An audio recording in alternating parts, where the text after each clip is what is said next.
Alaikum wa rahmatullahi wa barakatuh.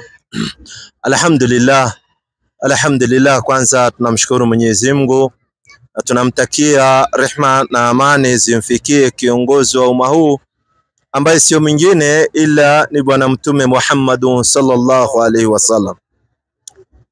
Kwanza Waislamu lazima tumshukuru Mwenyezi Mungu kwa ajili ya kutuweka hai tukawa miongoni mwa viumbe ambao wako hai.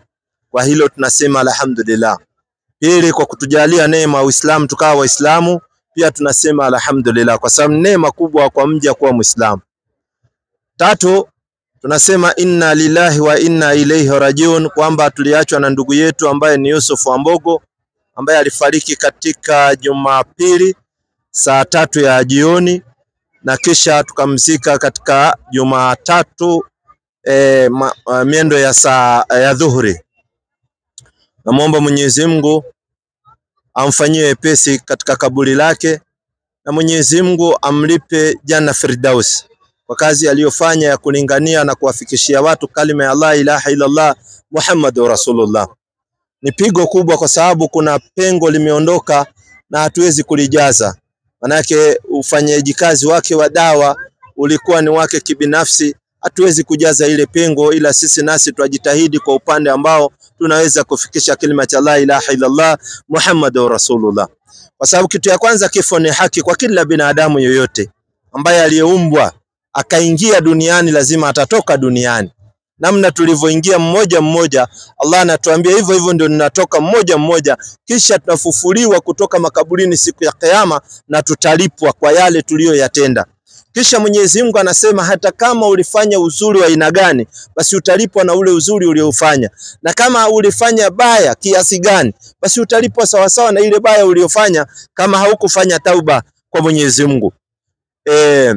Qur'ani 101 kwanza tuweze kuingia katika hizo nyanja, ama 99 kwanza Qur'an 99, alafu tusikie swali ya kaketu. Yani kifo ni haki na mwanadamu anakufa kwa njia nyingi tu. Kuna ajali ambao umewekewa, utakuwa labda mgonjwa, wengine wanapigwa risasi, wengine ni ajali ya barabara, lakini kifo ni haki kwa kila binadamu. Lazima tutaondoka duniani kwa njia moja au nyingine. Maadamu uliletwa duniani, hivyo hivyo tutaondoka. Namuomba Mwenyezi Mungu atupe mwisho mwema. Inasemaje 99 Qur'an? Kwa jina la Mwenyezi Mungu mwingi wa rehema na mwenye kurehemu. Naam. Itakapotetemeshwa ardhi mtetemesho wake mkubwa. Tena Mwenyezi Mungu anasema siku ambayo itatetemeshwa ardhi katika mtetemezo wake mkubwa, ardhi yani inakuwa na ile earthquake tena ya kubwa, sio kama zile za kawaida. Sikiza habari. Na itakapotoa ardhi mizigo yake hiyo. Asante. Na binadamu akasema, wakati huo ina nini leo hii ardhi? Asante. Siku hiyo itatoa habari zake zote. Asante. Kwa kuwa Mola wake ameifunulia, ameamrisha kufanya hivyo. Asante. Siku hiyo watu watatoka makaburini vikundi vikundi. Tena tunaambiwa siku ya kiyama watu watatoka makaburini vikundi vikundi. Teremka ili waonyeshe vitendo vyao. Basi anayefanya wema hata kwa kiasi cha uzito wa mdudu chungu hataona jazaa yake. Asante. Na anayefanya uovu hata kwa kiasi cha uzito wa mdudu chungu hataona jazaa yake. Sasa jambo ambalo tunawahusia wanadamu na sisi kuihusia nafsi yetu ni kutekeleza mema. Isije ukafikiwa na wakati wa mauti, yani unangolewa roho yako, ambao tunaambiwa kwa waumini Mwenyezi Mungu amewafanya malakul maut anakuwa anangoa roho za waumini kwa wepesi, lakini wale waliokufuru inangorewa tena kunyofoa. So ikifika wakati hiyo ndio binadamu anamuomba Mola wake angalau arudi duniani akafanye jambo jema, wakati saa hii Mungu amekupa muda wa kuishi. Fanya khairati ambao unaweza, kama ni sadaka toa, kama ni nini we fanya kwa ile uwezo unaofanya, usikalifishe nafsi, kwa sababu ujue hapa duniani tuko mapito, tunaondoka, kila mja anaondoka, wakati wake ukifika anaondoka. So ndio hayo, tusikie. Kaka mimi wananiita Salim. Bwana niita Wilson. Wilson, wewe ni Muislamu Kristo? Mimi ni Mkristo. Asante sana Wilson. Wewe umesema ni Mkristo. Je, una swali ungependa kuuliza Waislamu? Mimi naitwa Salim, Muislamu, alhamdulillah kwa neema ya Uislamu. Kakangu hapa anaitwa Suleiman. Unaona Niko na swali. Hebu injika swali tulisikie. Inasemekana Waislamu venye wanaamini kuwa wakifariki wanaenda mbinguni direct. So nilikuwa nataka jua, unajua ukikufa wanasema ni roho yetu inaenda mbinguni. So ukikufa unaweza endaje mbinguni direct? Sijajua nani aliyekuambia Waislamu wanasema wakifa wanaenda mbinguni direct. Hakuna kitu kama hiyo. Mja anapokufa tunaambiwa roho inangolewa na malaika anaitwa Malakul Maut. Kisha hiyo roho inasafirishwa mpaka bingu ya 7. Hiyo roho inasafirishwa mpaka bingu ya 7. Na ndio unasikia katika malaika wananadi, wanauliza nani huyo ana roho ambayo inanuka vizuri? Wanaambiwa ni fulani bin fulani. Kisha inapofikishwa inarejeshwa hapa duniani. Kisha inaingia katika kiwiliwili chake pale kaburini, ile roho ya ule mwanadamu. Kisha anakuja anaulizwa maswali. Anaulizwa Mola wako ni nani? Kama alikuwa ni mja mwema, hana hata uzito wa kujibu, anasema Allah ndio mja wake, ndio Mola wake. Anaulizwa nabii wako ni nani? Anasema Muhammadur Rasulullah. Anaulizwa kitabu chako gani? Anasema Al-Qur'an. Dini yako gani? Al-Islam. Anajibu kwa wepesi.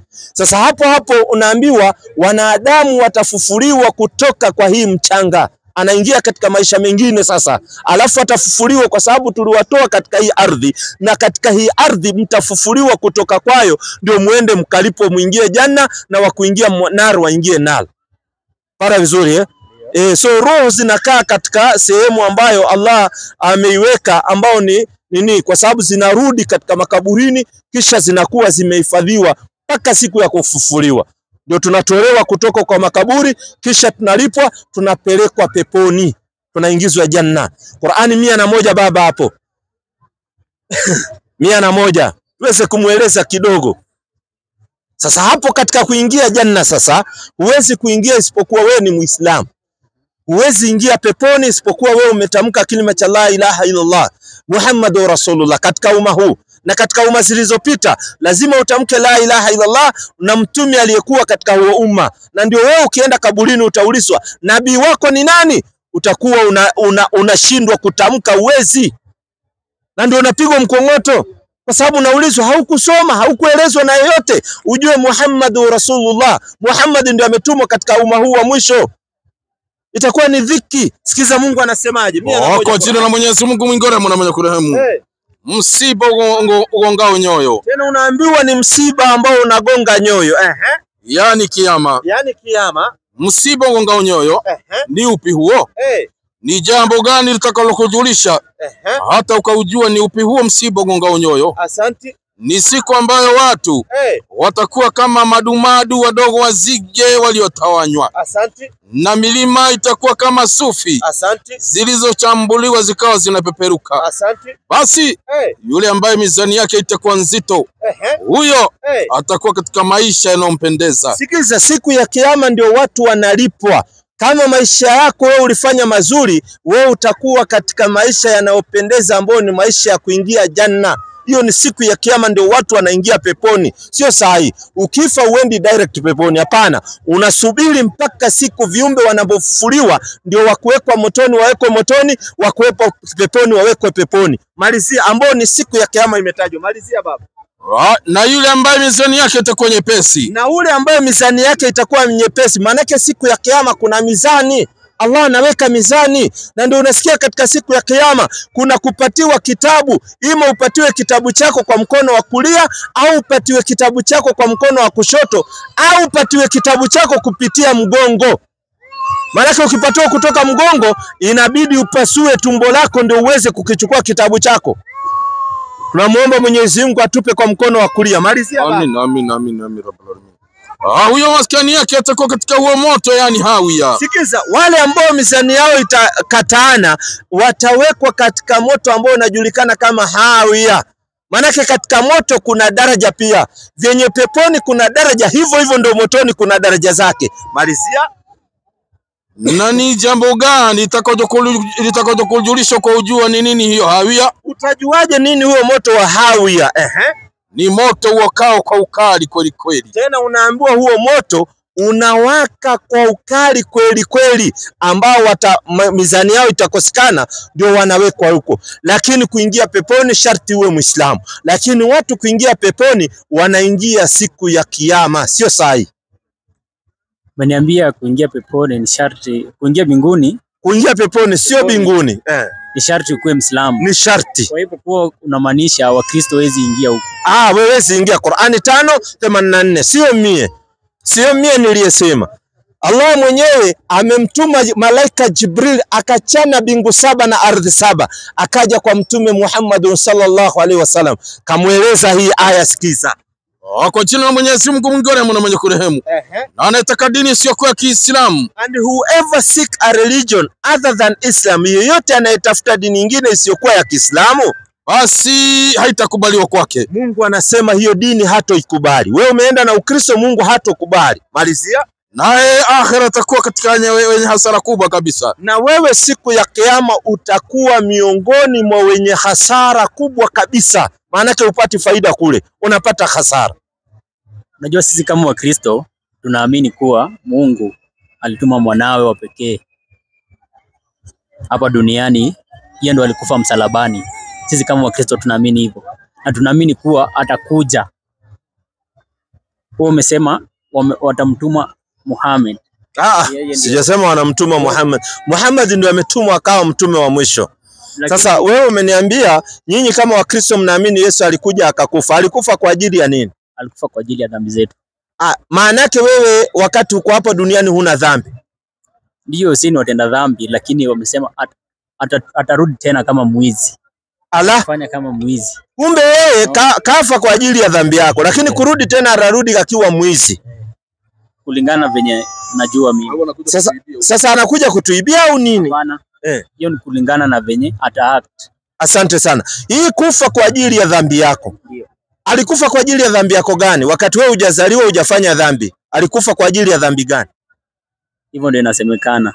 Na wewe ukaamini kitu. Unajua afala takiruni, lazima ufikirie, ujiulize. Mimi kama Mkristo naamini. Sasa utaaminije mtu amekufa Israeli kwa ajili ya dhambi yako? Wakati hapa Kenya saa hii ukifanya dhambi unapelekwa kotini. Ni kama uamini venye unaamini kulikuwa na babu yako wa kitambo. Lakini babu yangu hajakufa kwa ajili ya dhambi yangu. Dhambi nikifanya ninaambiwaje? 66 Qur'ani 8. Sikiza Mungu anatuambiaje sisi Waislamu. Dhambi ukifanya ni wewe unatubu kwa Mungu, wewe uliofanya dhambi. Sio mtu mwingine akufe huko Israeli akubebee dhambi. Pili, wale waliomuua Yesu walifanya kitendo kizuri au kibaya? Wakati nyinyi mnasema katika Biblia ni makosa kuua au sio makosa kuua? Ni makosa kuua. Haya, hao waliomuua Yesu walifanya kitendo kizuri au walifanya kitendo kibaya? Walifanya kitendo kibaya. Sasa kama walifanya kitendo kibaya, watafanyaje kitendo kibaya ili wewe uokolewe? Ndio manake walipomsulubisha Yesu kulikuwa na earthquake. Sina tatizo na hiyo mambo yaliyotukia. Kwanza wamefanya kitendo kibaya ili wewe uokolewe nini? Baada ya kufanya hiyo kitendo ndo walijua walifanya kitendo kibaya. Asante. So kumuua Yesu, kifo cha Yesu, walifanya makosa, lakini ilikuwa ni akufe kwa ajili yetu. Sasa watafanyaje makosa wakati hiyo kifo ndo inafanya wewe uokolewe? So wewe unaokolewa kutokana na kosa lililofanyika.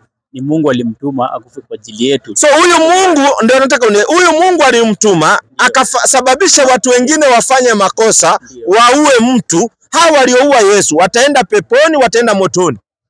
Hapo sasa sijajua. Sasa hujajuaje wakati wao ndio wamekuletea wewe wokovu? Sasa kama hao wangekataa kumuua, wewe leo ungepata wokovu? Hapana. Sasa maana wewe unapata wokovu kupitia wale waliomuua Yesu. So mnahadharisha nyinyi wa Kristo kuwa kifo ni kitu kizuri na watu kuuana ni kitu kizuri, kwa sababu hao wangeua Yesu, nyinyi hamngepata wokovu. Kifo si kitu kizuri juu kwa 10 commandments inasema usiue. Sasa mbona Mungu atume mtu na aseme atume watu wengine wamuue ili wengine waokolewe? Hiyo ni baada ya Mungu kuuliwa. Ati Mungu kuuliwa? Kwani Mungu anakufa? Wakati Mungu alituma mwanawe Musa hakuwepo. Wala sina shida ya Musa. Mimi na shida na hao waliomuua Yesu hawa. 10 commandments ilikuja baadaye after Yesu mwana wa Mungu kuuawa. Kumbe 10 commandment haikuja na Musa, ilikuja baada ya Yesu kufa. Si Musa alipatiwa 10 commandments. Na Musa alikuwa mbele ya Yesu au nyuma ya Yesu? Ani nyuma. Musa amekuja nyuma ya Yesu? Si after Jesus alikufa. After Jesus kukufa ndio Musa alikuja. Pole sana, waliokufunza Ukristo walikuchanganya mno. Musa ndio alitangulia. Nabii Musa alayhi salam alikuwa ndio ametoa wana wa Israeli hapa kutoka Misri akawapeleka Kanaani. Unaona, so Musa alikuwa miaka mingi sana ndio Nabii Isa ibn Maryam akuja. Nabii Isa ibn Maryam ni wajuzi ndio akaja bwana mtume Muhammad sallallahu alaihi wasallam. Pili, waliokuambia hivyo ni makosa. Hakuna mtu anapata wokovu kupitia msiba wa mwingine. Yani ati mtu afe ndio wewe uokolewe. Wewe utaulizwa kwa yale unayoyachuma, na yale uliyowafanya mabaya lazima uombe msamaha kwa Mungu. Sio wewe ugojee mtu akufe Israeli ndio wewe uingie peponi kwa wepesi. 66:9 Qur'an. Ama 8 muonyeshe. Wako chini wa Mwenyezi Mungu mwingi wa mwenye kurehemu. Enyi mlioamini. Tubuni kwa Mwenyezi Mungu toba iliyo ya kweli. Sikiza, sisi Waislamu tunaambiwa tutubu kwa Mungu tauba iliyo ya kweli. Maana yake Muislamu akiteleza, maana yake ni mwanadamu. Na wanadamu hufanya madhambi. Na wanadamu anaambiwa hakuna aliyekamilika isipokuwa Allah ndiye amekamilika. Sasa wanadamu wanateleza. Ukiteleza tunaambiwa usikate tamaa na rehema ya Mola wako.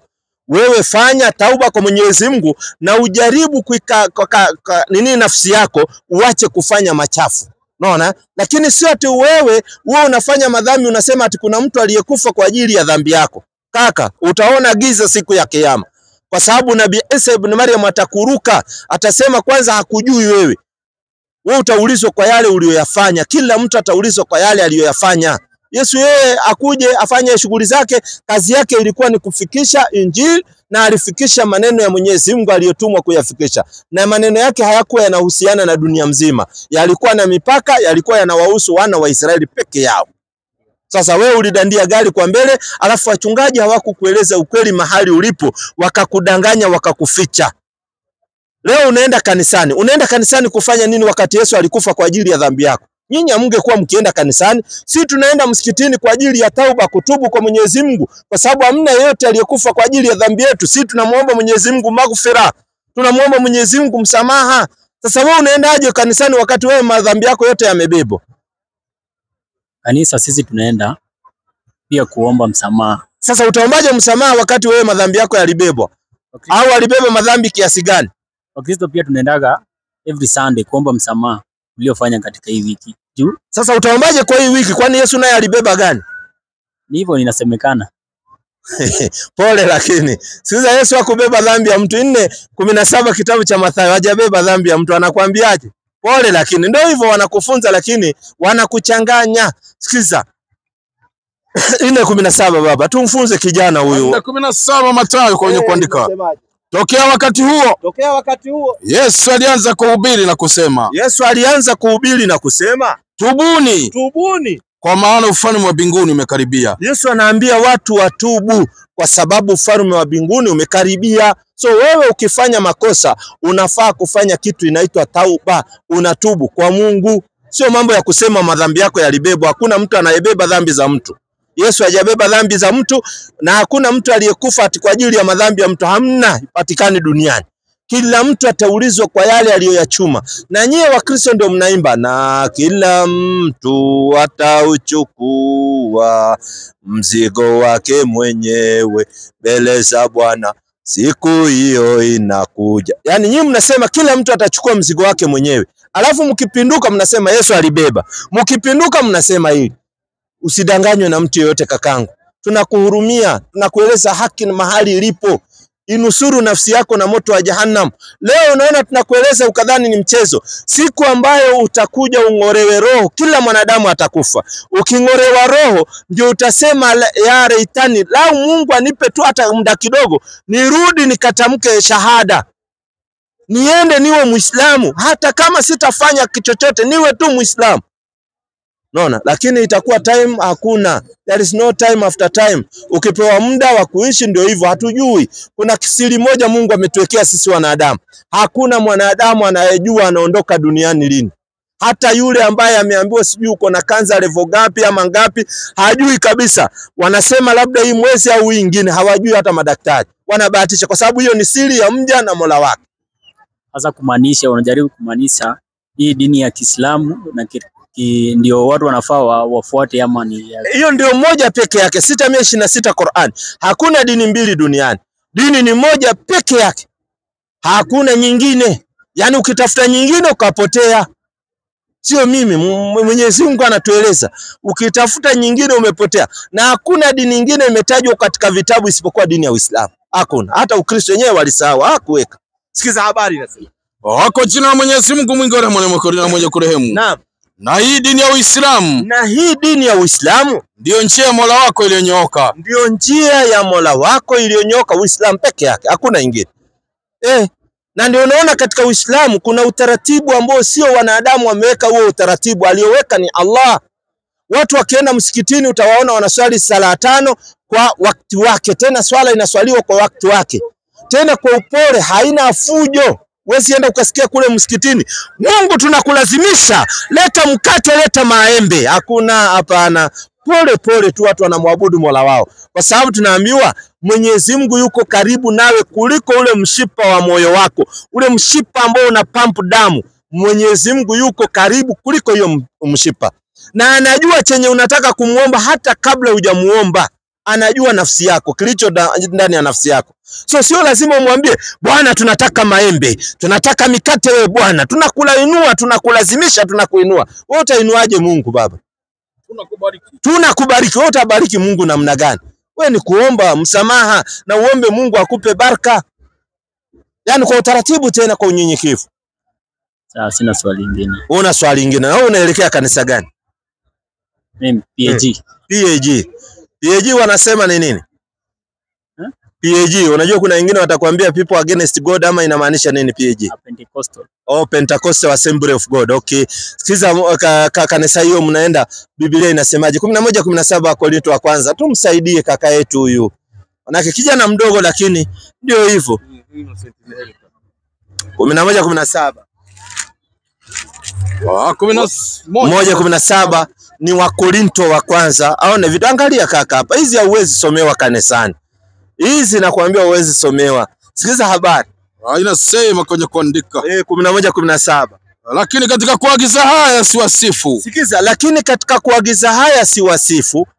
Ya kwamba mnakusanyika si kwa faida, bali kwa hasara. Kwanza Biblia inatuambia kuna watu wanakusanyika lakini hawapati faida, wanapata hasara. Lakini hatujajua ni wapi. Hebu malizia hiyo Biblia. Kwa maana kwanza mkutanikapo kanisani, nasikia kuna faraka kwenu. Ala, kumbe hii mkutaniko wa hasara unapatikana wapi? Faraka kwetu. Rudia. Maana kwanza mkutanikapo kanisani. Rudia hapo juu, hapo 17 ndio ajue. Lakini katika kuagiza haya siwasifu. Ya kwamba mnakusanyika si kwa faida, bali kwa hasara. Teremka. Kwa maana kwanza mkutanikapo kanisani, nasikia kuna faraka kwenu. Kumbe mkutano wa hasara unapatikana wapi? Faraka kwetu. Tunaambiwa kuna watu wanakusanyika lakini si kwa faida bali kwa hasara. Na kwanza hiyo mkutano inapatikana kanisani. So wewe sasa ukienda kanisani unapata hasara. Kwa sababu Yesu mwenyewe hakwenda kanisani. Wewe aliyekufunza kwenda kanisani nani? Yesu akiwa mdogo miaka 12 alienda kanisani. Yesu hakwenda kanisani, alienda hekaruni. Hakuna mahali Yesu aliwahi enda kanisani. Ilikuwa kanisani. Andiko gani hiyo inasema Yesu alienda kanisa? Na hiyo kanisa inaitwaje? Ilikuwa inaitwa hekalu. Hekalu sio kanisa. Hekalu sikia ni nini hekalu? Yesu aliingia majumba mawili. Hajaingia kanisani. Maisha yote ya Yesu hajaienda akafanya ati kong kanisani. Habari zenu, hajawahi kanyaga kanisani. Kwa sababu jumba la hasara. Alikuwa akiingia majumba mawili. 18-19 kitabu cha Yohana. Baba tumpe elimu ndogo tu aielewe. 18-19. Hii huwezi kuipata kanisani elimu. Kwa sababu wanajua hapa watakuwa na kuchanua, unajua ukweli mahali ulipo. Na elimu, acha nikwambie, elimu ni silaha kubwa sana. So nyinyi lazima mfichwe elimu ndio msiwe na hiyo silaha ya kujua ukweli. Sasa wewe unapofika kwa Biblia, wana ujanja wanakuja nao wanakuambia unajua, hauwezi kuielewa Biblia kwa sababu huna Roho Mtakatifu. Somebody say hallelujah. Wanajua wewe wamekuweka kwa mtego. Sasa huwezi kuielewa Biblia hata ukisoma, lazima uje kwa mchungaji umuulize hapa inasemaje. Kwa sababu amekuambia wewe huwezi elewa, huna roho, lakini yeye ako na roho peke yake. Sasa hii ni tactics inayotumika kwa ajili ya kuwazuia watu wasije wakasoma. Lakini kwa Uislamu unaambiwa huwezi kuwa ukiwa Muislamu unaambiwa huwezi kuishi hivyo ukiwa jahili, lazima usome. kwa sababu wanakuambia lazima uelewe Qur'ani, sio lazima usome ukuwa Muislamu. Lakini upande wa pili wa Ukristo wanakuambia huwezi kuelewa Biblia kwa sababu huna roho. Maana yake hufai kuisoma, kwa sababu anajua ukisoma utajua ukweli. Na nielewa vizuri. Na angalia, hii ndio tactics mnatumiwa. Na ndio unaona mtu amefika university, mtu amefika masomo ya juu, amepata hata PhD, lakini ukienda umuulize 1 + 1 + 1 anakuambia ni 3. Lakini akiingia kanisani anaambiwa 1 + 1 + 1 = 1. Naambiwa kuna Mungu Baba, kuna Mungu Roho, kuna Mungu Mwana, wote ni kitu moja. Na anakubali, na ni mtu wa PhD. Alafu utampata labda amekaa kwa sanamu, anaiomba ile sanamu, anaiambia sijui sanamu nifanye, na ni mtu ako na PhD.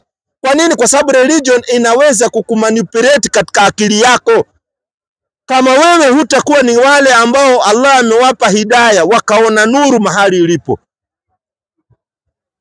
Sikiza inasemaje? Inasema basi kwani mkuu akamuuliza Yesu habari za wanafunzi wake. Yesu alikuwa anaulizwa habari za wanafunzi wake Na habari za mafundisho yake. na habari za mafundisho yake. Yesu akamjibu, Yesu akajibu, mimi nimesema na ulimwengu waziwazi. Siku zote nalifundisha katika sinagogi. Kumbe siku zote Yesu alikuwa anafundisha katika Sinagogi. Malizia. Na katika hekalu wakusanyikapo Wayahudi wote. Kumbe Yesu alikuwa anafundisha katika sinagogi na katika mahekalu.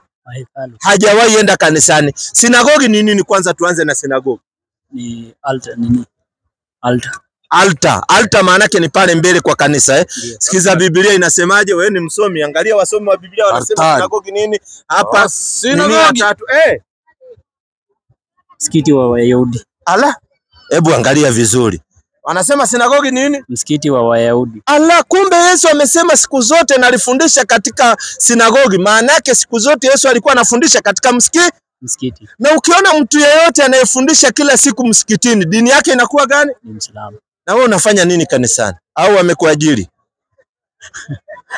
Hekalu nalo sikiza 11:1 Ufunuo Yohana. Kuna ibada zinafanyika hekaluni na hekalu ni moja, sio hizi zingine. Na ndio unaona nyinyi mlichofanywa mlificho ile ukweli msije mkaugundua. Kwa sababu walijua mkigundua ukweli, wao hawataendeza ajenda yao waliokuwa wanataka. Leo wewe ukijitambua, ukaanza kumsujudia Allah, ukaanza kumwabudu Mwenyezi Mungu, wale watu wa kanisani hawatapata benefit kutoka kwako. Benefit gani wanapata? Wanataka mshahara wako kila mwisho wa mwezi wachukue 10%. Ni kama wanachukua kodi, wakati hufai kutoa 10%, unafaa kutoa kitu inaitwa zaka. Na zaka unatoa mwaka mara moja, kisha unawapatia wale wanyonge katika society. Wale ambao hawajiwezi ndio unafaa kuwapatia hiyo zaka. Sio kwenda kupatia mtu mmoja awe anakula yeye peke yake na familia yake, hakuna.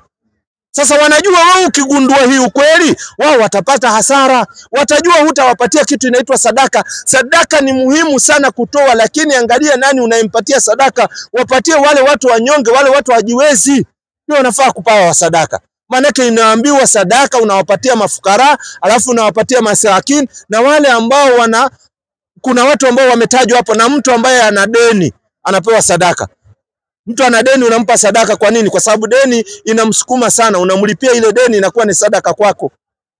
Unaona kuliko ashinda akishikwa mashati hapo juu ya deni. Lakini hao watu wanajua wewe ukijua hiyo, wao hawatatembea na gari nzuri.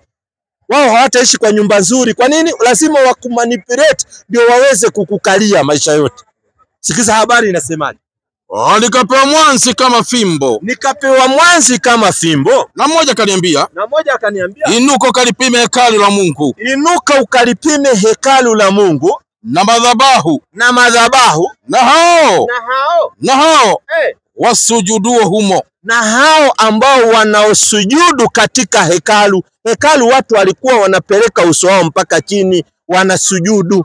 Na wanaosujudu duniani ni Waislamu peke yake. Hakuna mtu mwingine anayesujudu. Maanake hii sijida kuna siri kubwa sana. Wakati unapeleka hii uso wako katika ardhi, ndio unazungumza na Mola wako, unamueleza matatizo yako pale katika sijida. Na hii sijida ni kujinyenyekeza kwa Mola wako, total submit, yani unajinyenyekeza. Lakini wewe ukienda pale umewekewa kiti, unakaa na kasimu kako, atini watu wanatakatika pale wasichana, ukimaliza unatoka unaenda zako. Ibada inataka concentration. Khushu lazima uwe katika ibada. Yani ile kuconcentrate. Ndio unaona Waislamu wanawake kando, wanaume kando. Sio kwamba ati kuna chuki yoyote, hapana. Ni kwa sababu utaratibu wa ibada unataka concentration, na katika uwanja wanawake wanaswali nyuma, wanaume mbele. Kwa sababu sisi wanadamu tunajua tulivyoumbwa. Mwanaume yoyote ambaye anatembea katika hii ardhi ya Allah, ambaye yuko hai, anajua vizuri waliopatiwa ni macho, yani akiangalia tu mwanaume asaanza kupenda. Ndio maumbile ya mwanaume. Wewe unadhani mbona wanawake huku kwenu wanatembea wanavaa nguo nusu nusu? Wanavaa waonekane na wanaume wenzao ama wanavaa waonekane na nani? Wanaume. Alafu si wanajua weakness ya wanaume ni kuona. Ndio unaona wao wana tumbo kata hapa, wanavaa hivi, ndio anataka avutie wanaume, na makosa anapata dhambi. Unanipata vizuri?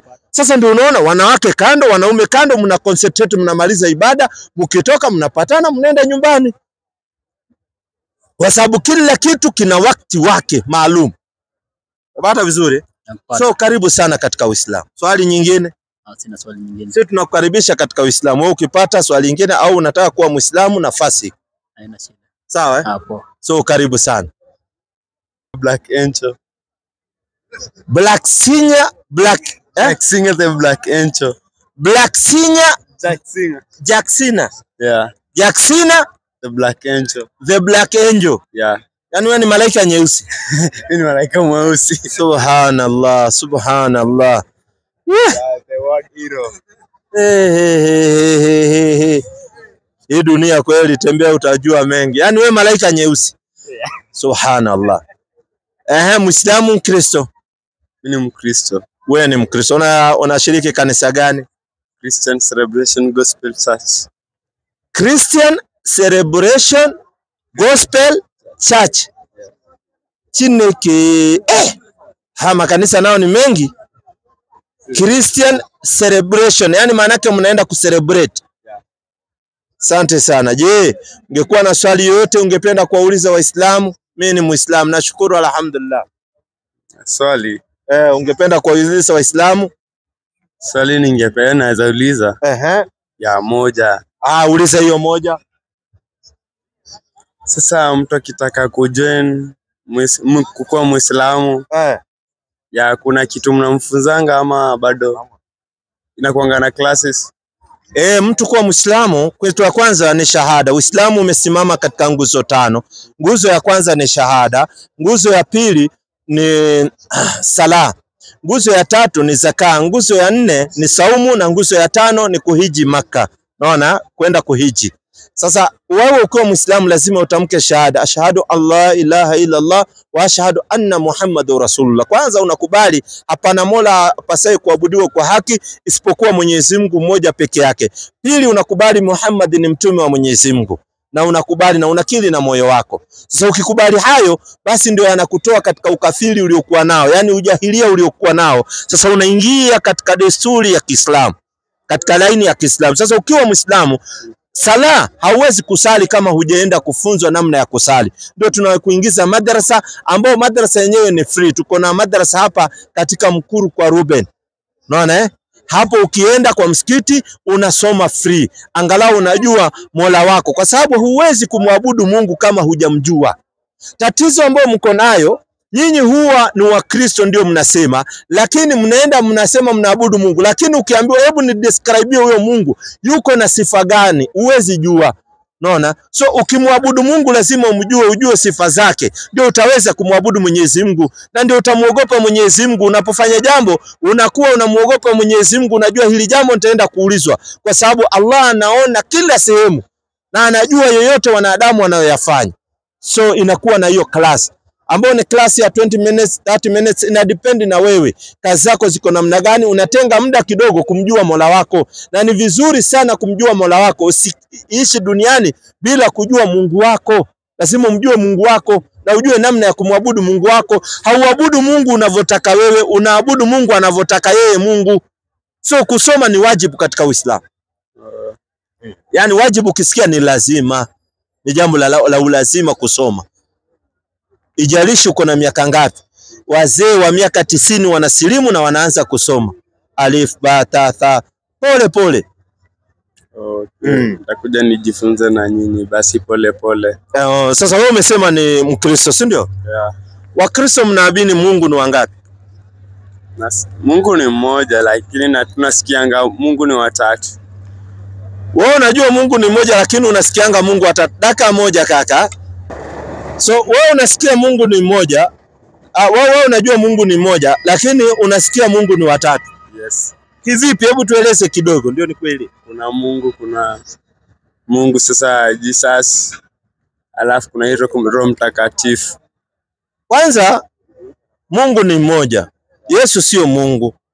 Na kusema Mungu ni watatu ni kosa. Qur'ani 112 kwanza anza 1 mpaka 4 aweze kupata hiyo tauhidi vizuri.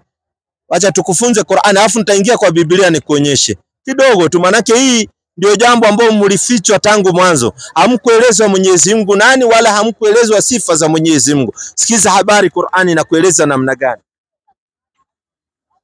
Wako jina la Mwenyezi Mungu. Mwingi wa rehema na mwenye kurehemu. Asante. Sema. Yeye ni Mwenyezi Mungu mmoja tu. Kwanza tunaambiwa Mwenyezi Mungu ni mmoja tu, sio wawili au watatu. So ukisikia mtu akikwambia Mungu ni watatu, huyo ni mtu anayekukoroga na haki, anayekudanganya. Mungu ni mmoja peke yake. Kul huwa Allahu ahad. Mungu mmoja peke yake, sio wawili au watatu. Malizia. Mwenyezi Mungu tu ndiye anayestahili kukusudiwa na viumbe vyake vyote. Wa kumwabudu na kumuomba na kumtegemea. Na unafaa kumtegemea Mungu, haufai kutegemea chochote, wala haufai kuomba maombi yako ati yapitie fulani ndio yafikie Mungu. Hapana, unasemezana moja kwa moja na Mola wako, Mungu wako. Malizia. Hakuzaa wala hakuzaliwa. Tena kuna sifa ya huyu Mungu ni lam yalid wala miulad, hakuzaa wala hakuzaliwa. Wala hana anayefanana naye hata mmoja. Wala Mwenyezi Mungu hafananishi na chochote. Hauwezi kusema tumeumbwa kwa mfano wa Mungu ati tunafanana na Mungu. Hapana. Mungu ametudesign namna alivyotaka. Yaani Mungu mwenyewe alivyotaka kutuumba ndivyo alivyotudesign. Tena tumefanywa katika umbile ambao ni nzuri sana. Watini wa Zaituni iko katika 90 na nini hapo? Hebu niangalilie. 95. Umuonyeshe binadamu ameumbwa katika umbo lililo nzuri sana. Watini wa Zaituni. Waturi sin. Mwenyezi Mungu mwingi wa rehema na mwenye kurehemu. Na hapa kwa tini na zaituni. Asante. Chini ya miti amepata utume Nabii Ibrahimu na Nabii Nuhu. Asante. Na kwa mlima Sinai amepata kitabu hapo Nabii Musa. Asante. Na kwa mji huu wenye amani yani Maka alipopelekwa utume Nabii Muhammad sallallahu alaihi wasallam. Asante. Bila shaka tumemuumba mwanadamu kwa umbo lilo bora kabisa. Sikiza, Mungu anasema tumemuumba mwanadamu kwa umbo ambao ni bora kabisa. Hebu angalia kwa mfano ndogo. Angalia jicho la binadamu. Binadamu yote. Unaona hii kitu unaona kama nyeusi. Hapo ndani ya jicho kumejaa liquid ambayo Mungu ameiweka, ambao unapoona mwangaza hapo inaingilia hapo, kisha kuna kitu iko pale, membrane imewekwa pale, inakuja ina reflect hiyo mwangaza. Ile kitu umeweka. Kwa mfano nikikuona wewe, hii mwangaza ikiingia pale inaingia kwa hiyo nini, ina transfer, inafika kwa akili. Na kagua katika picha zangu, najua wewe ni sahi kuona sehemu fulani. Na ndio unaona inafika mpaka na kuita jina lako Kamau. Kwa nini? Kwa sababu imeingia katika akili ambao nayo iko na megabyte nyingi sana, inaanza kurifaa, inakuja huyu ni fulani wa fulani. Yaani Mungu na kuna maji iko hapo kwa jicho. Hiyo maji yenyewe ikimwagika ndio hiyo jicho yako imekufa. Kuna daktari anaweza kurudisha hiyo maji. Yaani hiyo kitu kidogo. Yaani Mungu amekuumba kwa umbo ambao ni bora zaidi kabisa. Mungu amekupa hii masikio. Hii masikio kuna drum iko hapo. Yaani ikiingia sauti inagonga alafu inaenda kwa sensa, unajua hiyo ni sauti ya honi ya gari, hiyo ni sauti ya nini? Yaani unajua kila kitu. Alafu hii sikio Mungu ameiumba inajisafisha yenyewe. Allahu Akbar. Yaani Mungu namna alivyomuumba mwanadamu inajisafisha yenyewe hii masikio. Tena Mungu akaweka kuna vitu huko unaona kama tunywele tunazuia vitu vingine kuingia ndani.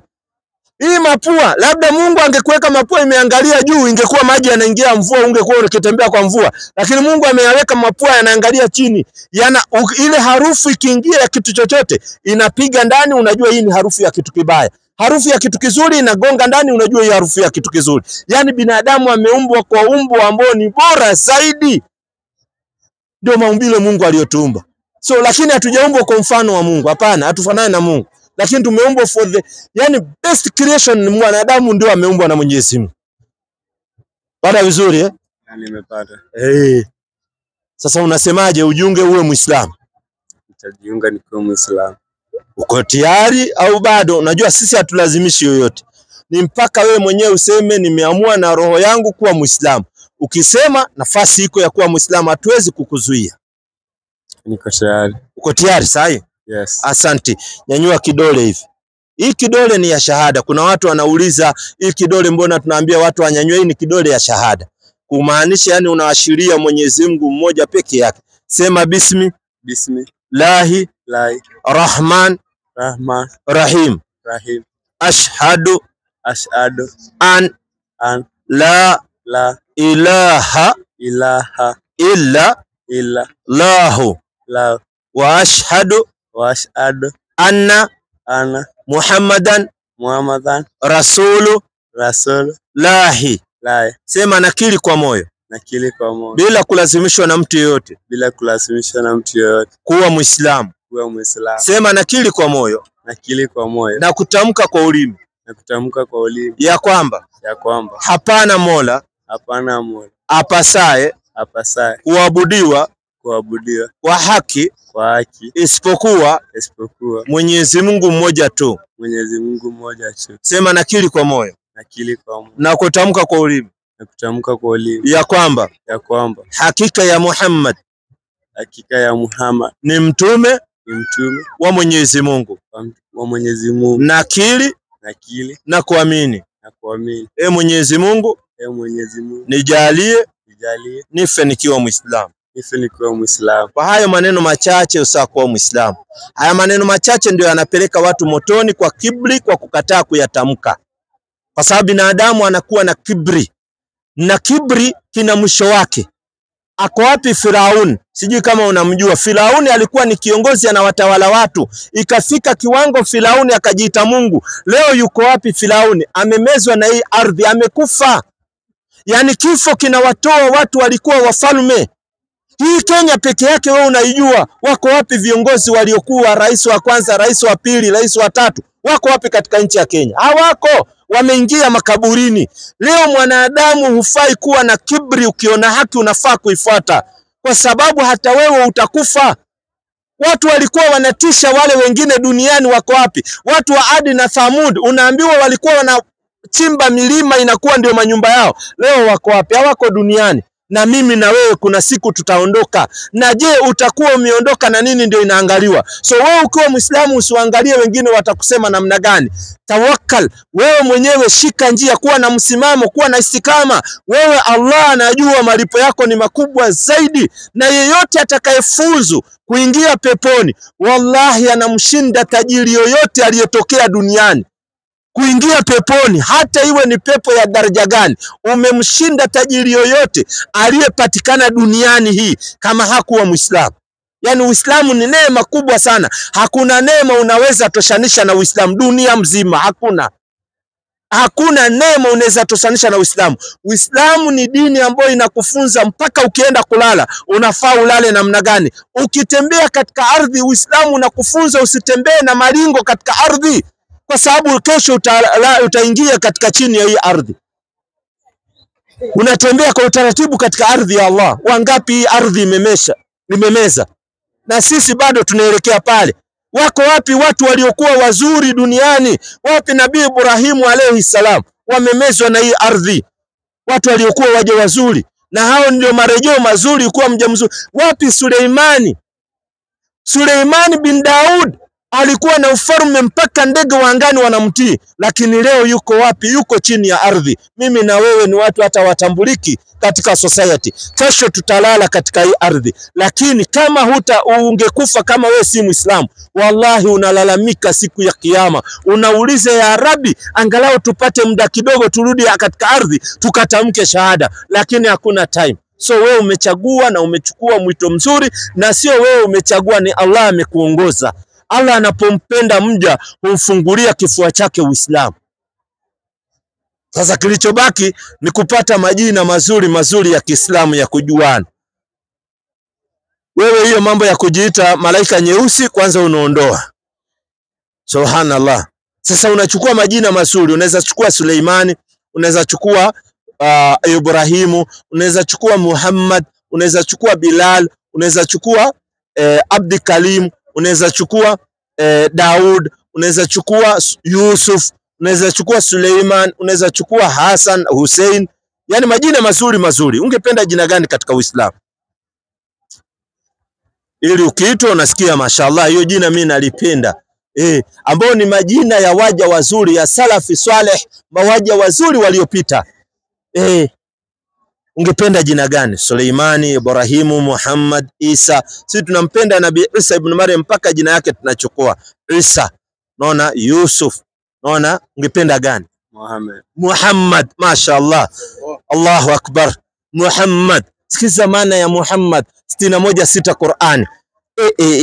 Muhammad. Sikiza maana ya Muhammad.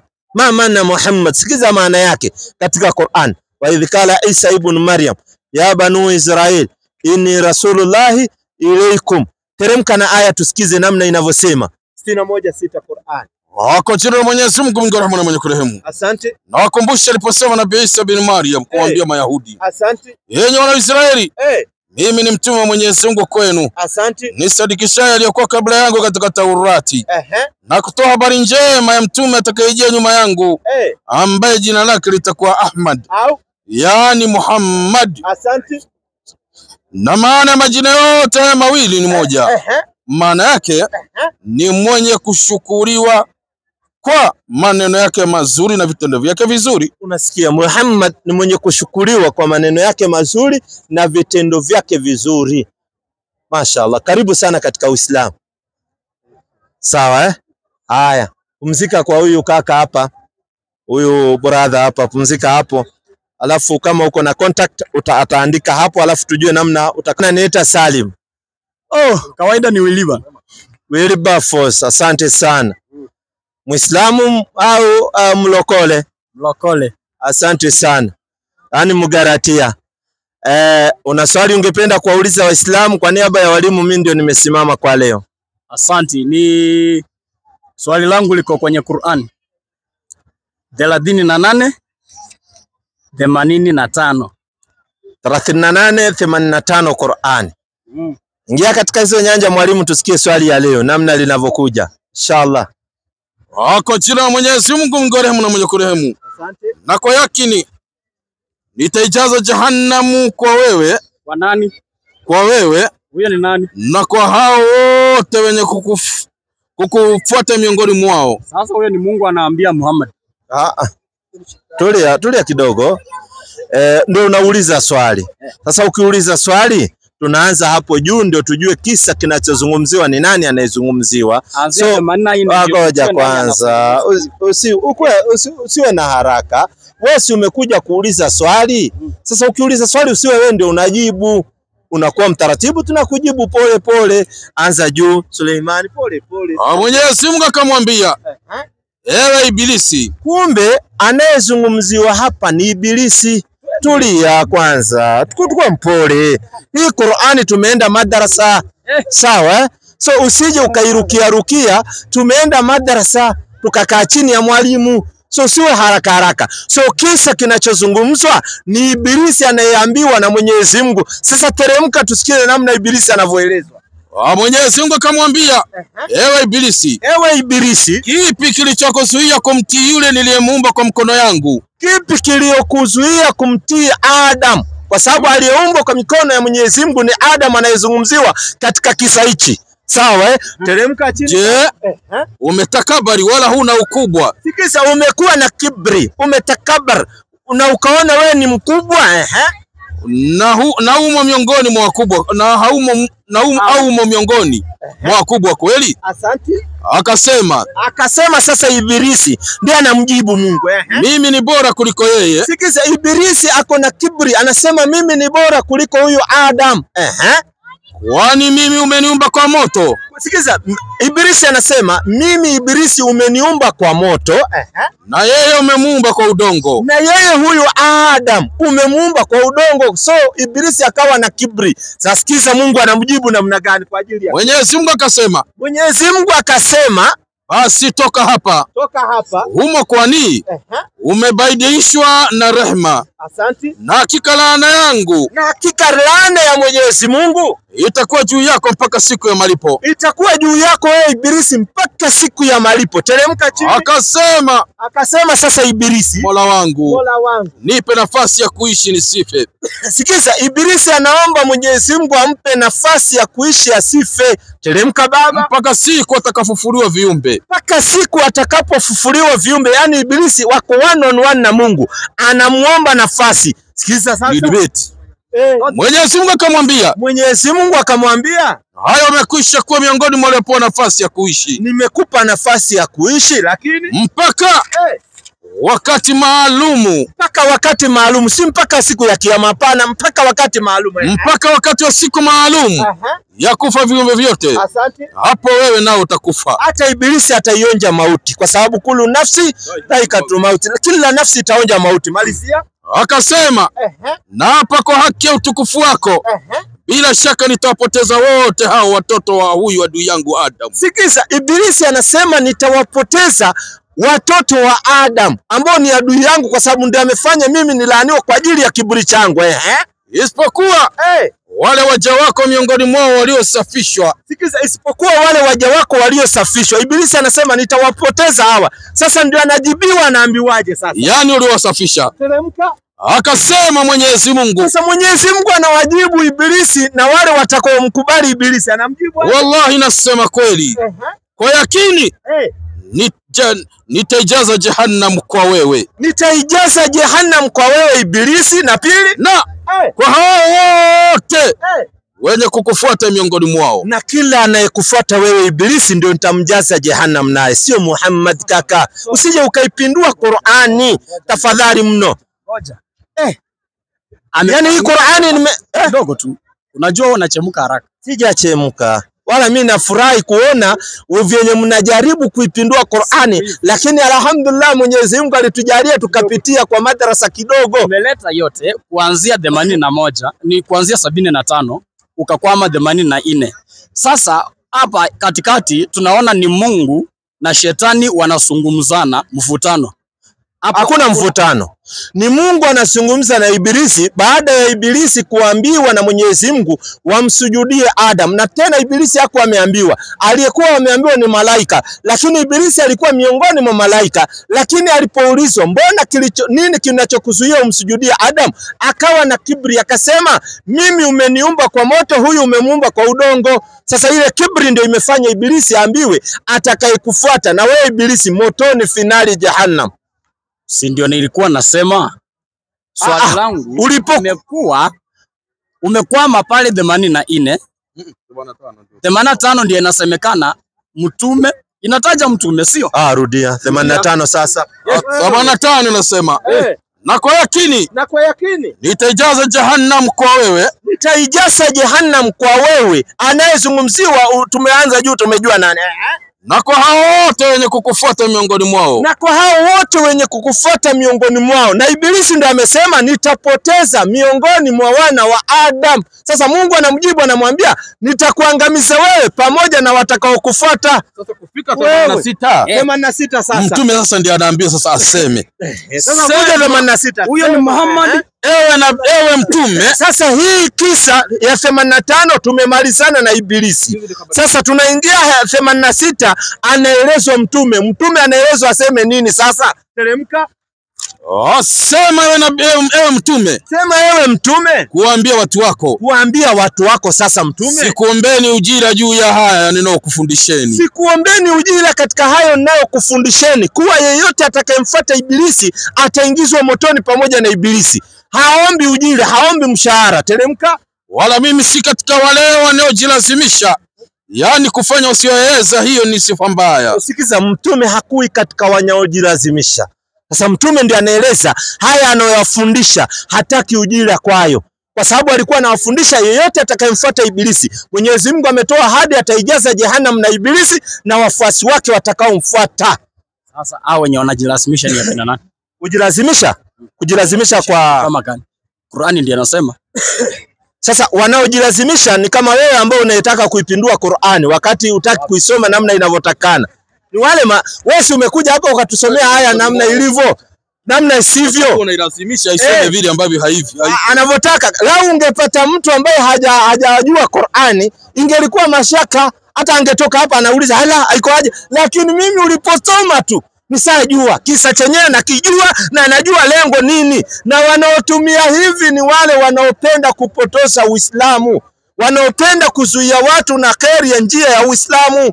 Wanasoma Qur'ani nusu, hawataki kukueleza, kwa sababu Qur'ani imekuja tukio baada ya tukio. So Qur'ani ili uelewe lazima uelewe tukio gani lililotokea hapa, ndio ujue nini kinachozungumzwa. Sasa hiyo imegonga mwamba, injika swali. Wewe unaongea tofauti. Hata Biblia nyinyi mkitaka mkitafuta makosa kwa Biblia huwa mnashika kitu moja peke yake. Hamteremki chini wala kuanzia juu. Mimi nataka kwa Biblia, kama unataka niingie niunjike swali kwa Biblia, usome yote unieleze. Usije ukasema tunasoma nusu. Ingia kakangu. Niingie 38 mwanzo, nianzie moja baba. Usianze nusu, anza moja ndio asikie. Tulia kidogo. 38:9 mwanzo. Niinjike swali ndio ni mambo naonani. Tulia, wewe si umetaka tuulize. Si wewe umekuja kwa Qur'ani nimemalizana nayo. Sasa mimi nauliza kwa Biblia ndio unieleze. Tulia, hakuna shida. 38:9 mwanzo. Inasema kwa kuandika. Onani alijua kwamba huo uzao hautakuwa wake. Onani alijua huo uzao hautakuwa wake wakati aliambiwa aoe mke wa ndugu yake, wakati ndugu yake amekufa. Akajua huo uzao hautakuwa wake. Sikiza Onani alifanyaje? Ikawa alipoingia kwa mke wa nduguye. Alipokuwa akiingia kwa mke wa nduguye, unajua mambo mengine sijui kama watoto watakuwa wamelala, lakini ndio hivyo. Mimi sijajua. Akamwagia chini asimpe nduguye uzao. Sikiza, akamwagia chini, sio uji anamwagia chini. Unajua watoto hawajalala. Wewe unajua.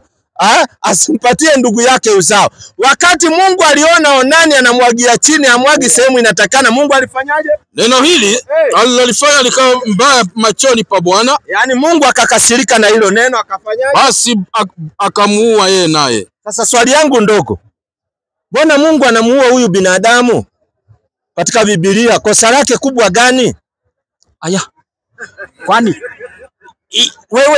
Kwani Biblia ndio nauliza sasa, ndio unieleze makosa ya huyu mtu ni hivi na hivi, ndio nataka unieleze. Sababu ilikuwa aendeleze uzao wa huyo shemeji ama mke wa nduguye, naye akamwaga nje kwa sababu Biblia inasema vizuri alijua huo uzao hautakuwa wake. Asante sana. Sasa ni ngoja kidogo. Uelewe yani. Palisia. Kwa sababu hapa hakuna watoto, wacha tuongee watu wazima. Mungu alipokuumba, hata kama ni wewe uko na sperms ndani yako, na hiyo sperms ukimwaga ndani kwa mwanamke, hiyo ndio mtoto. Sasa ukimwaga nje, hiyo ni unafanya dhambi, unakufuru Mungu. Asante. So nyie ambao mmeletewa hizi mipira ambazo mnagoja hizi nani ameletewa mipira? Na taratibu tunafundishana. Nataka nijue, tulia kidogo. Nataka nijue. So ukiona mtu anabeba hiyo mipira anatumia, anapata nini? Sasa siwe ndio naongea, ndio nakuuliza, kulingana na hii Biblia, mtu yoyote Mkristo akibeba hiyo mipira akatumia kwa mwanamke anapata mwanamke wake ama wanani? Iwe ni wake, tuseme wake, akatumia kwa mke wake. Wake asiye wake. Ngoja tuje kwa wake, akitumia kwa wake haifa. Wacha niwaambie sasa kitu moja. Najua penye unalenga, wacha niende zaidi ya hapo. Once wewe ni mwanaume, umwage kwa CD ama umasturbate, hiyo ni dhambi unafanya mbele za Mungu. Asante. Na wanawake ambao wanaenda kuchukua shindano wanaweka hapa ili wazuie hiyo mbegu isifanye kazi, pia wanapata hiyo ni dhambi. Asante sana. Ndio hiyo nilikuwa nakuuliza hiyo, wala sina nyingine. Bwana, swali yangu nzuri tu. Maana yake naona nyie ndio mnakimbia kwa mashindano huku kudungwa. Kumbe wewe unajua ni dhambi. Kina nani? Kuna sindano. Sio wewe, kwani wanaume wanadungwa hiyo shindano? Si wanawake ndio wanadungwa? Sasa mwanamke wewe unafaa kutuambia bwana mtu kutumia mpira. Uwanja umegeuka. Mwache. Ni Biblia ndio nilikuwa nimesoma hiyo somo. Nikasema nitakuuliza. Yes. Na umefanya vizuri ukaja nikakuuliza na umetuelezea ni madhambi. Tukiona mwanamke anaenda kufanya family planning, tunajua kulingana na huyu Mkristo ni dhambi anayoifanya ile. Haifai wa Kristo kufanya family planning. Na kuoa bibi wengi pia ni dhambi. Andiko gani? Bibi na bibi yako. Nionyeshe mahali kuoa bibi wengi ni dhambi. Mbona tunaenda na maandiko? Mahali nasema ukioa wake wengi ni dhambi. Mbona maandiko yamo? Tuonyeshe wapi katika Biblia, wapi katika Qur'ani kuoa wanawake wengi ni dhambi. Tupe. Hapa labda mbingu ama njia kwenda mbinguni ni mbili. Kwa sababu kuna Qur'ani na Biblia. Sijauliza njia ya kwenda mbinguni.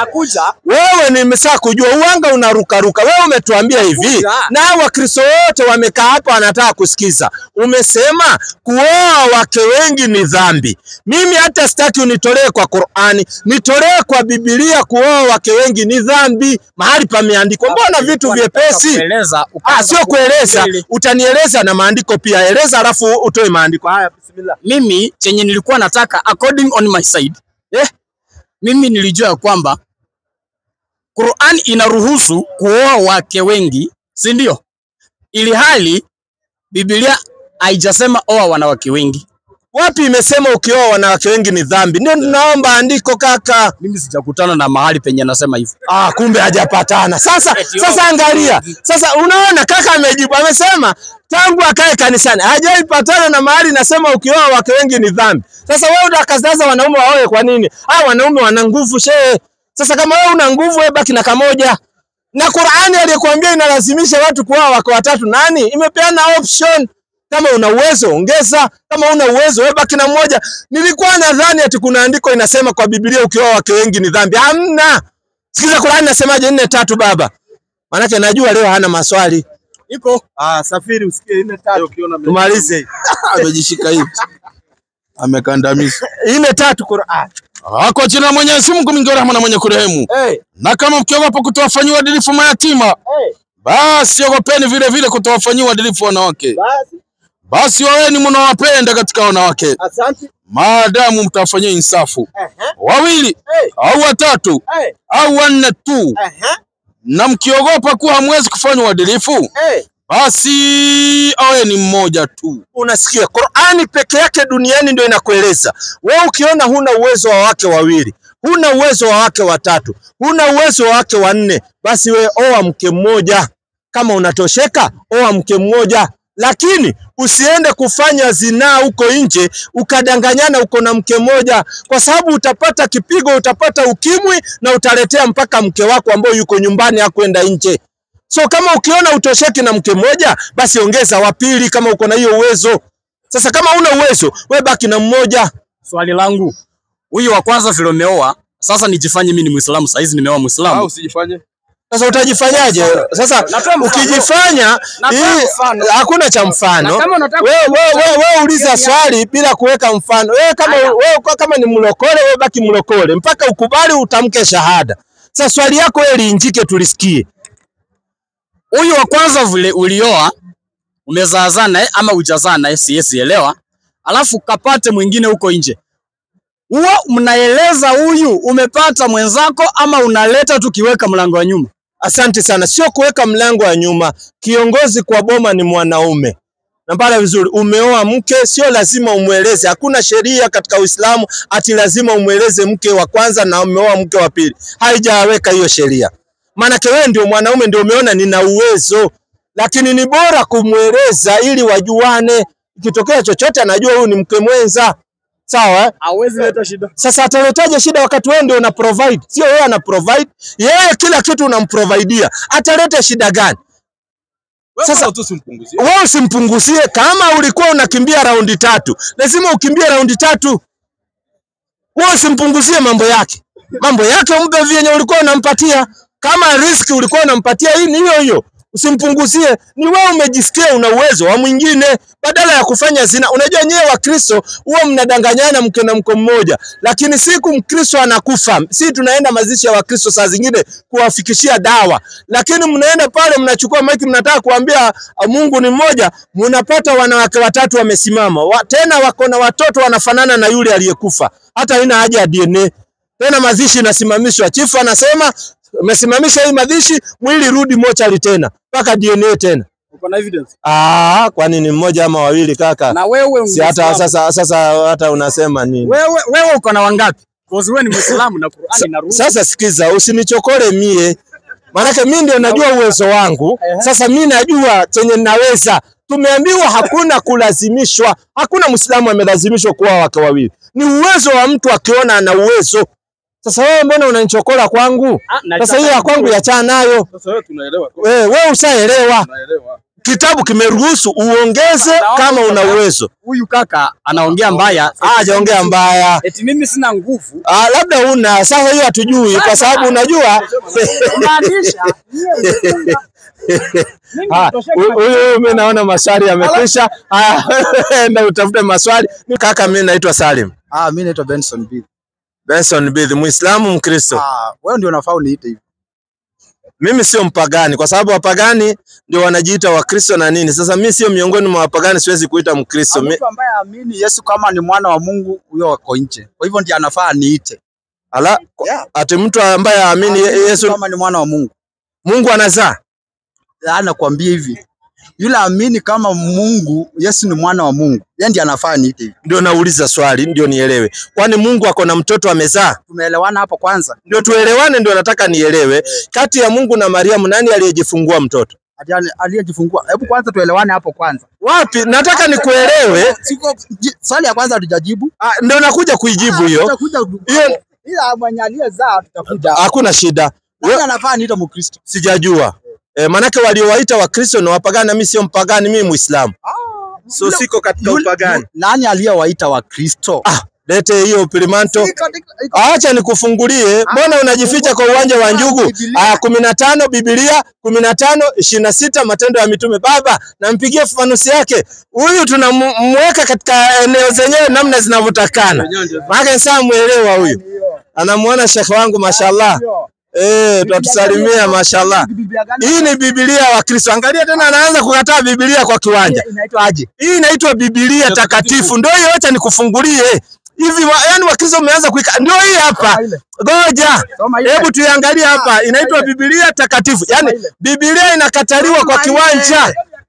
Tana hii Catholic wewe soma ile. Kwani Catholic sio wa Kristo? Nonsense wa Catholic. Kumbe umekuja kutuambia wa Catholic wako na nonsense. Yes, completely. So sio wa Kristo. Ni wa Kristo hao. Sio wateule kama mimi. So wewe ni mteule wa Mungu. Sasa 100%. Subhanallah. Hii kiwanja kuna mambo. Yaani hata unajua. Yaani wewe mteule wa Mungu. Nishakwambia. Mimi uliteuliwa mwaka gani? Hizo jambo moja. Mimi naandanga na point na unanijua vizuri sana. Sijakujua ndio nataka nikujue. Mimi wacha tusome hii alafu utaikataa. Sasa unaona Biblia inakataliwa katika uwanja. Mimi si wa dini. Mimi si wa dini. Asa ikataa Biblia. Lete hiyo ingine. Amekataa hii. 11:25. Ameikataa hii. 11 hii. Tutomee 25 alafu tuende katika maelezo yake. Najua iko na maelezo nadhani. Maelezo ya nini? Si usome haya. 15 Matendo ya Mitume. Sasa tena hata hii unataka kuikataa. Wewe usikatae kaka. Sauti lazima niongee. Sauti nimepewa na Mungu. Sasa mbona unanivimia nini? Au unakuja huyu kwa Yesu? 15 Matendo ya Mitume 25 baba. 15. 11:25. Ngoja. 11:25. Pole pole. Kisha katoka kenda Tarso kumtafuta Sauli. Na hapo alipokwisha kumuona akamleta Antiokia. Ikawa kwa muda wa mwaka mzima wakamkusanyikia pamoja na kanisa na kuwafundisha watu wengi. Na wanafunzi waliitwa Kristo kwanza hapo Antiokia. Tulia. Waliitwa na nani? Sasa si unasikia? Waliitwa na outsiders. Haijasema outsiders. Waliitwa na nani? Sasa swali ndio hiyo. Ndio nauliza mimi, si ni Biblia hii? Si usikiza sasa. Nyinyi mnaweza cheka Hawana furahi, kuna kucheka na kufurahi. Wanafurahi. Wewe usiwe na wasiwasi. Wewe ndio umekataa ile Biblia nyingine. Sasa kwa hiyo hebu tuambie nani aliyewaita? wasiokuwa wameamini. Na imeandikwa wapi? Imeandikwa hapo. Wapi? Rudia. Maana waliitwa. Waliitwa na nani? Na wasioamini. Sasa hao wasioamini walikuwa ni wanaitwa nani? Pagans. Ulitoa wapi? Wewe umesema walikuwa pagans. Wewe si pagan. Mimi nimesema hivyo, mimi nilijua kwa sababu ya hii Biblia ya Katoliki 11:26. Sasa sikiza, wewe unasema ni pagan, kumbe wewe ni Mkatoliki kwa mlango ya nyuma. Unaona, kwa sababu alijuaje ni wapagani wakati wa Katoliki ndio wanasema jina Ukristo imetokana na wapagani. Huyu anasema imetokana na wapagani, kimuuliza hana ushahidi na hataki tusome Biblia wa Katoliki ambao ni mpilimanto. Sasa alijuaje? Wacha tuisome. Wakristo maana yake wafuasi wa Kristo. Hilo ni jina la kupanga walilotumia wapagani wa Antiokia. Kumbe ukisikia Wakristo unajua ni jina la kupanga. Wewe sio Mkristo kabisa. Sasa umeruka Ukristo tena. Hata nimeshatangulia. Na mimi hata nishaikwambia. Mimi I am not a Christian. So wewe sio huyo akakataa Ukristo. Wanafunzi wa Kristo. Ule wake. Huyo anasema ni mwanafunzi sasa. Tena sio Mkristo. Maana unaona katika Uislamu unasema Wakristo wanaenda motoni. Na ni ukweli. So Wakristo wanaenda motoni. Wale wamemwamini mwana wa Mungu hao wana uzima. Lakini wale ambao wanaitwa Wakristo hiyo ni yao. So Wakristo wanaenda motoni kivyao. Lakini ndio nakuuliza Wakristo wanaenda motoni. Wanaitwa hivyo. Wanaenda motoni. Maana Kristo hata katika Kigiriki inaitwa Christos ama Isus. Na maana yake ni aliyepakwa mafuta, wanaopakwa mafuta. Asante wale sana. waliokuwa wanapakwa mafuta ni akina nani? Wafalme, makoani. Unaona? Sasa wewe umepakwa mafuta wewe? Mimi si Mkristo. Asante. So hiyo kitu mimi nimeshakukataza. Walai Wakristo mimi wananichokesha saa zingine. Huyu kakataa Ukristo hapa. Sasa tufanye hivi. Kesho kwa sababu muda imefika ya kwenda kuswali magharibi. Na tunakimbia mpaka pale msikitini. So kesho njoo mapema, lakini umenifurahisha. Huyu amekataa Ukristo. Amesema Wakristo motoni. Nimesema hivi. Yes, sio Mkristo. 100%. Yes, sio Mkristo. Hata unaposoma katika mafundisho ya mwana wa Mungu, huyo utakuja kesho kwa sababu nimejua umerukaruka juu ya time, lakini kesho mapema hiyo ndio tunaweza tumalize inshallah. So kesho mapema juu ya muda nayo imekimbia tunamaliza. Wa hadha, assalamu alaikum wa rahmatullahi wa barakatuh.